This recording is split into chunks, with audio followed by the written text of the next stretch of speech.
Welcome back to the channel, everybody. Thank you so much for joining me and allowing me to continue to be your daily advocate. If you're new here or you're not subscribed for any reason, please do me a huge favor and hit the subscribe button. Thank you to all of you who have been watching and following me for so long. It truly means a lot, and I'm glad that I can be this person. Today, it's $1.895 trillion market cap for crypto, ladies and gentlemen.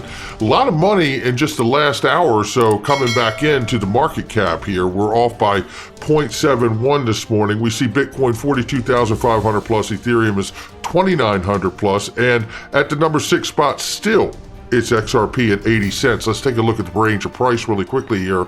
We see this. Well, maybe we see this. Here we go. Ta-da! Thank you, Fiat Link. 78 cents on the bottom and 83 on the top. Let's get into the news, ladies and gentlemen. Right here, the Super Bowl last night, and it looks like the LA Rams won. Shout out to them. Yeah, and it says, here's the scoreboard from Cointelegraph. If you didn't get to see all the ads, if you were talking with friends and missed it or just didn't watch, we know that we had FTX, eToro, Crypto.com, and Coinbase debut their crypto ads. And Coinbase, although I thought it was a pretty horrible ad, apparently had a great response. Coinbase, one of the most popular crypto exchanges in the United States, often taking the #1 spot for being the most downloadable app in the App Store, what appears to be a part of the company's ongoing Let's Talk More Bitcoin campaign. Coinbase released a minimalistic commercial basically bouncing around the letter C and a QR code in hopes that you would scan it, and if you did, they were giving away $15 worth of Bitcoin to anyone who joins. In the process of that, and the other ads were there too, obviously, like I said, FTX, eToro, and Crypto.com, right? Now, so that was the Crypto Bowl. Now, I thought the commercials, some of them were good, some of them were bad. I thought the FTX with Larry David was really funny. He played a guy who everything he was talking about, all these different inventions that came along, he was saying they were horrible ideas. And then the last thing being crypto, and he was like, don't do it, you know. But obviously, you know, it was sarcasm the way it was set up and satire. But nevertheless, take a look here, because when I was watching the Crypto Bowl commercials and all of the things that I was witnessing as I'm watching the game, I have to tell you, Link2 came to mind very strongly, and they laid it out here. You know, during the game, we saw Whoop, which was given to all NFL Players Association, provided to all active players, which is on Link2's platform. Then we know Coinbase had an ad, which was previously on Link2's platform for $32 a share before it IPO'd at 400 plus.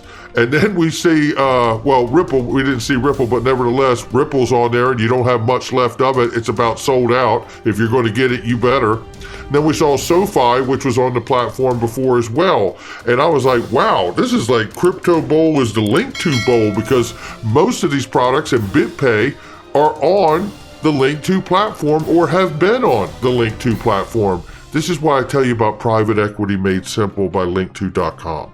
Go check and see if you're accredited. Most people are and don't even realize that they are. So make sure you check it out.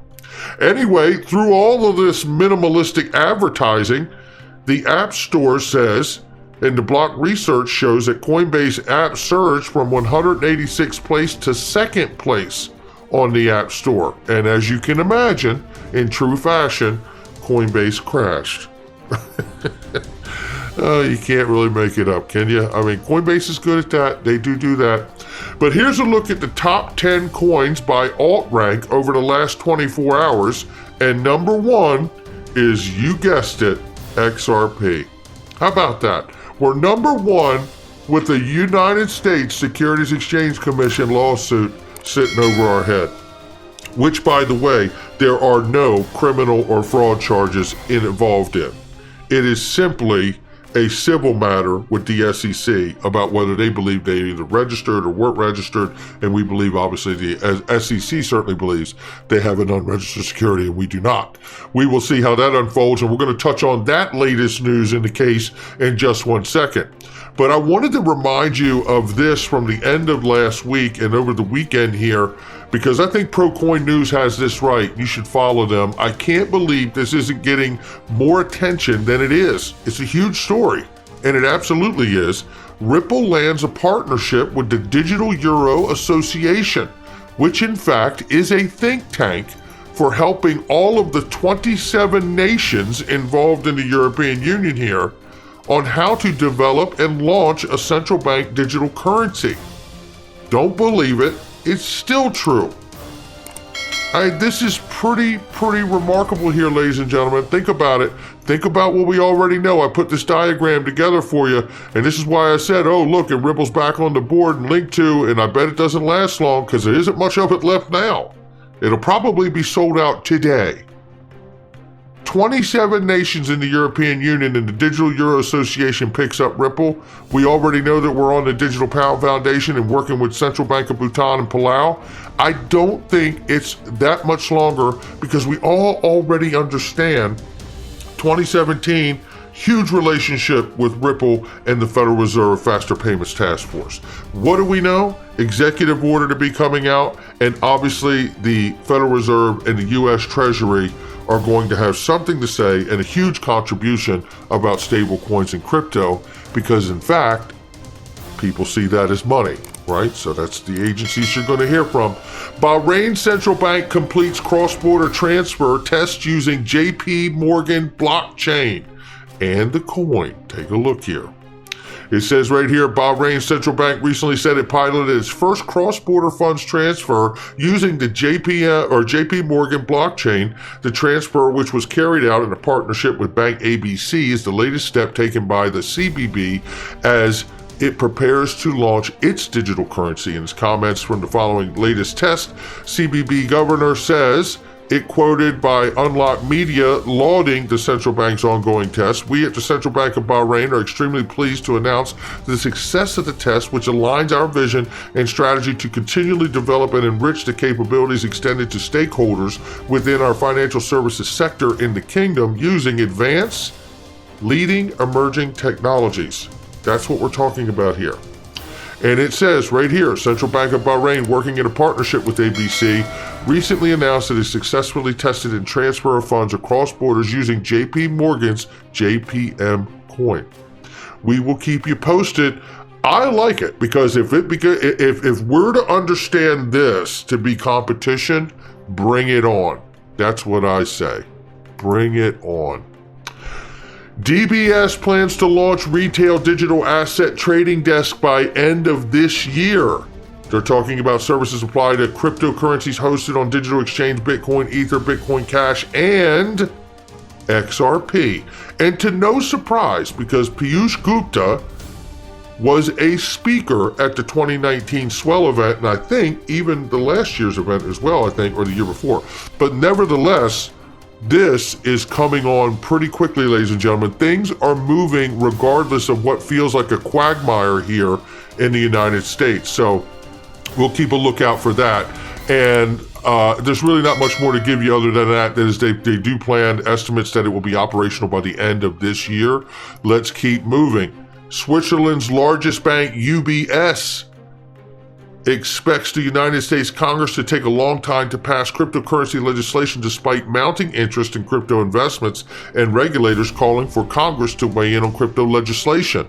Well, I remind you that we just had the Crypto Bowl, for which all of these exchanges that are participating in the United States just got the biggest shot of life to the masses about cryptocurrency and where you can get them. So there's going to be something coming, and I'm not pushing back too hard. Obviously, the United States government is lagging here, but I don't believe that it's exactly 100% unintentional. They know they have to get this right. You don't want to get this wrong.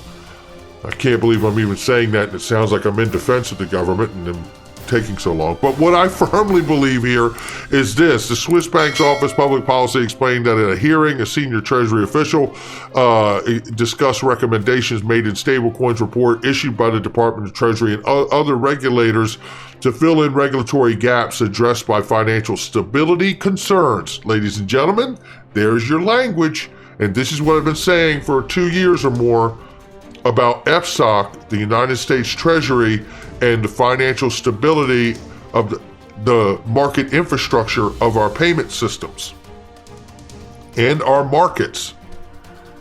This is what we're talking about, and this, I believe, is why you're going to see the Treasury take the lead here. I believe Congress will put legislation out after we see the first foot go forward, which will be the Treasury and the respective agencies. Take a look here. Digital Pound Foundation says, brilliant quote from the IMF on the future of money here. They're talking about Kristalina Georgieva from the IMF, who says central banks are rolling up their sleeves and familiarizing themselves with the bits and the bytes of digital money. And, you know, that's why I come back to this right here, which is, yeah, the Digital Euro Association, the Digital Pound Foundation, Central Bank of Bhutan, the Republic of Palau, so on and so on. I don't think it's long before we find out, not that they make a decision, but before we find out in full disclosure that the U.S. is working with Ripple. I really do believe that. Now, let's get on to this, because I want to discuss this, and it is this case here is what we're talking about. It is Judge Annalisa Torres has ordered two warring factions, the SEC and Ripple, to unseal documents that can make or break the case. February 17th will make or break the Ripple versus SEC case, they are saying in this article. I just want to remind you, first of all, we're 3 days from that date, but we also have a motion to the 24th. We'll get to it in just a second here. But what we're talking about has ordered the two warring factions of the SEC and Ripple to unseal the documents. The sealed documents will finally reveal who has been lying in court between the SEC and Ripple regarding whether the latter knew it was selling a security. We have already heard Stuart Alderati, legal defense team counsel for Ripple, come forward and clearly say that they will reveal in those papers that Ripple has to turn over and reveal that those documents will say that they had outside litigation say that XRP was not a security. Now, Ripple's also in the earlier days, full disclosure, have worked and fought to not reveal those documents because they said there's other information in those documents that would compromise their business strategy. So that could be quite interesting as well if we get to see that as well. So here we see from James K. Filan, shout out to you, my friend, motions for extension is granted. The SEC shall file its response to defendant's letter motion on February 24th. At the time, the SEC is further ordered to email the chambers the challenged Estabrook notes for in-camera review, which, if I'm following this correctly, really means the notes that were taken where Brad Garlinghouse testified in his testimony that Elad Roisman had said to him he was sorry he had to come in here, obviously acknowledging he didn't believe that XRP was a security either.